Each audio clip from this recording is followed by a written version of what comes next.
విశాలమైన screen, cinema theatre అంతా చీకటి, అదిరిపోయే సౌండ్ సిస్టమ్స్, కళ్ళ ముందు అద్భుతమైన సినిమా ప్రపంచం.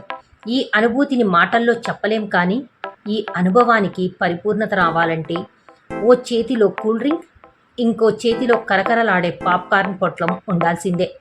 ఇంట్లో ఎన్ని ఓటీటీలు, హోమ్ థియేటర్లున్నా థియేటర్లలో పాప్కార్న్ తింటూ సినిమా చూస్తే వచ్చే ఆనందమే వేరు. ఇలాంటి పాప్కార్న్ వెనుక వేల ఏళ్ల సుదీర్ఘ ఆసక్తికరమైన చరిత్ర ఉందన్న విషయం మీకు తెలుసా? ఒకప్పుడు థియేటర్లలోకి రానివ్వకుండా చిత్కరించుకున్న ఈ స్నాక్ కాలక్రమేణా సినిమా వాళ్ళనే కాపాడే స్థాయికి ఎదిగింది. వేల ఏళ్ల చరిత్ర. పాప్కార్న్ నిన్న మొన్న పుట్టిన ఆధునిక ఆహారం కాదు.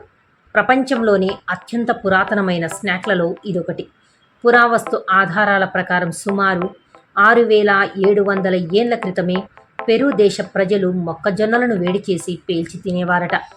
17వ శతాబ్దంలో పెరుకు వెళ్ళిన మిషనరీలు అక్కడ స్థానికులు మొక్కజొన్నలను వేడి చేసి అవి టప్ టప్ మంటూ పేలాలుగా మారాక పిసంకల్లా పేరుతో ఇష్టంగా తినడాన్ని గమనించారు.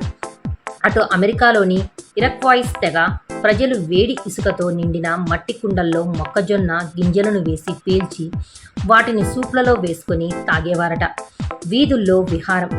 1885లో షికాగోకు చెందిన చార్లెస్ క్రెటర్స్ అనే వ్యక్తి ప్రపంచంలోనే మొట్టమొదటి స్టీమ్ పవర్డ్ ఆటోమేటిక్ పాప్కార్న్ మిషన్ను కనిపెట్టారు.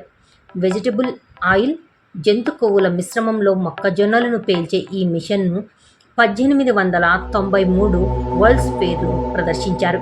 1900 ఏళ్ల నాటికి ఇవి కరెంటుతో నడిచేలా మారి రోడ్డు పక్కన బండ్ల మీద నుంచి మెల్లగా షాపుల్లోకి అడుగుపెట్టాయి. నిర్వాహకుల చీత్కారం.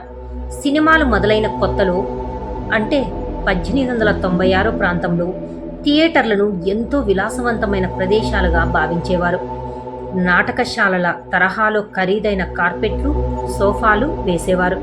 అలాంటి ఉన్నత వాతావరణంలో కూర్చొని పాప్కార్న్ నములుతూ కరకర శబ్దాలు చేయడం, కింద పడేసి మురికి చేయడం అప్పటి నిర్వాహకులకు నచ్చేది కాదు. పైగా అప్పట్లో మూకీ సినిమాలు, సౌండ్ లేని చిత్రాలు ఉండేవి. కాబట్టి ఆ నిశ్శబ్దంలో ఈ నమలడాల గోల భరించలేక థియేటర్ల యజమానులు పాప్కార్న్ను లోపలికి రానిచ్చేవారు కాదు. సినిమా ఇండస్ట్రీని కాపాడింది.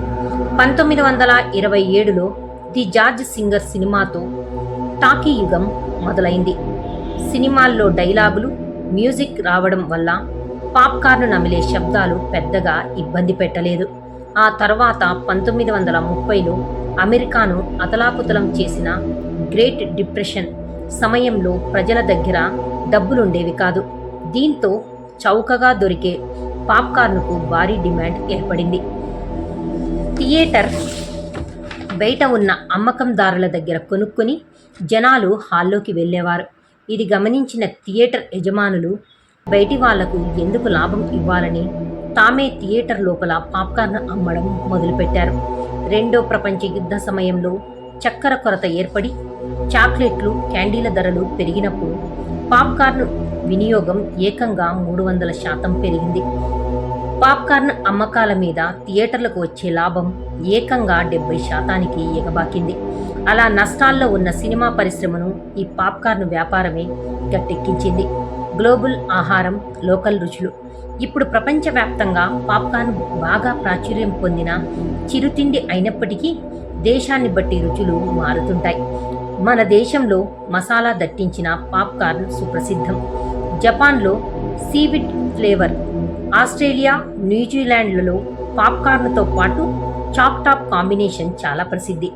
చాలా కాలాలు సాంకేతికాలు మారినా, రీళ్లు పోయి డిజిటల్ స్క్రీన్లు వచ్చినా థియేటర్లలో కూర్చొని సినిమా చూసుకుంటూ స్నేహితులతో, కుటుంబ సభ్యులతో పంచుకుంటూ తినే పాప్కార్న్ ఇచ్చే కిక్కే వేరు. Exclusive on Zee news.